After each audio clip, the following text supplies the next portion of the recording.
RafeEsquith was an elementary school teacher, and he taught in a low poverty and a low income school.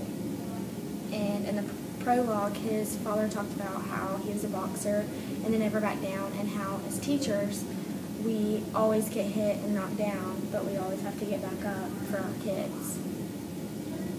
And referring back to the boxer, each bell that was rung, the boxer has to get back up, and teachers are the same way as far as students go, because each student is different and each student have different needs.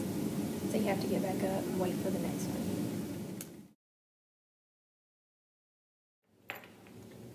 In Chapter 5, Writing on Empty, RafeEsquith talks about how working hard does not necessarily make you a good teacher. He talks about how when he was a young teacher, he thought that if he would work hard and plan extra things for his students, that his students would admire him and he would just be this great teacher. Well, he ran into problems when his students didn't have the funds to pay for all of these extra things that he had planned, so he started maxing out his credit cards, working extra jobs, and he lost touch with what was really going on in his classroom.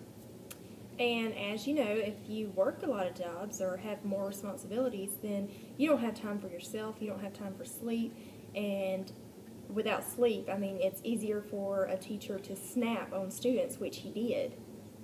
My favorite part about this chapter is when he's talking about how his students go on a 12-day trip to Washington, D.C., as opposed to everyone else's class goes on a 7-day trip. And, you know, there were little things like that in his classroom that he did, and he went the extra mile, but because he went the extra mile in his classroom, he was suffering in his personal life and his health.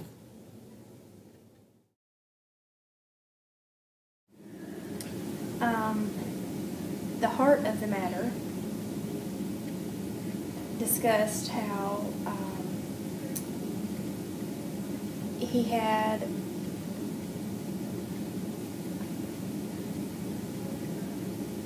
specific students that he set certain standards for, and he only did these for the students that did well in his class, whereas he learned later through the Three Musketeers, which was 3 girls in his class that he, set a bar for.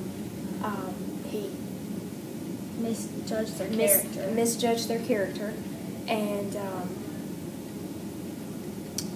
then realized that he should have looked more to the students that wasn't as smart or as dedicated, because they needed the extra help.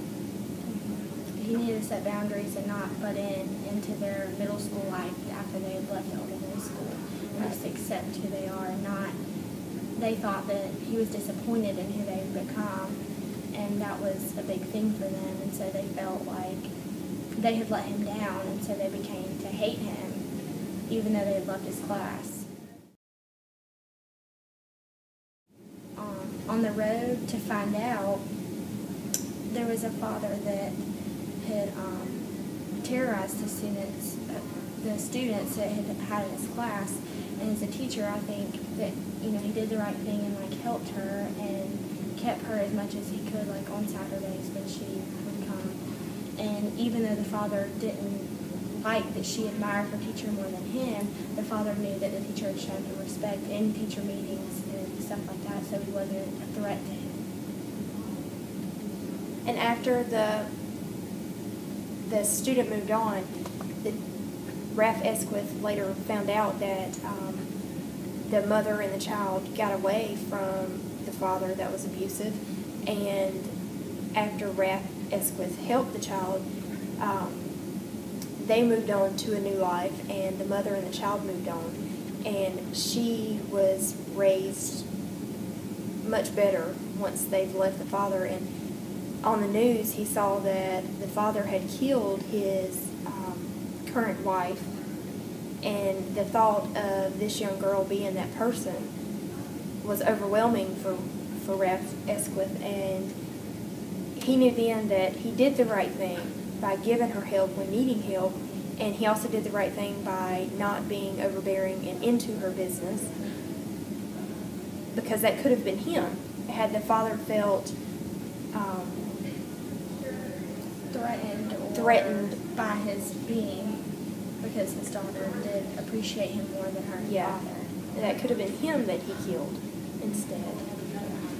You never know what a person's breaking point is, so you really have to stand your position as a teacher and know what boundaries you have to take to help a student. You have to be there when needed or when asked. And you still have to have respect for the parents, even if you don't. You still have to show them the respect because that is Their child. their child they were teaching every day, and they're letting them be in their classroom. In the epilogue, I'm Still Standing, RafeEsquith explains of the worst day possible a teacher could have. In doing so, he also describes of how his afternoon went with 2 students in his class staying after. He tells the story of a young man who wants attention from Karen, a young girl in his class. Karen refuses to be his girlfriend, and her response to it surprised Raf as the teacher. When the boy Danny asked Karen why not, she simply replied, because you have to be nice to everyone, not just me. Rafe asks Karen how she got to be so smart, and she replies to him, because you're my teacher. And it was really an eye-opening moment for him that no matter what you're doing, when you're doing it, or who's around you, someone is always watching you, and you are someone's role model. For our video, the only source that we needed was the book that we purchased by RafeEsquith. There are no shortcuts.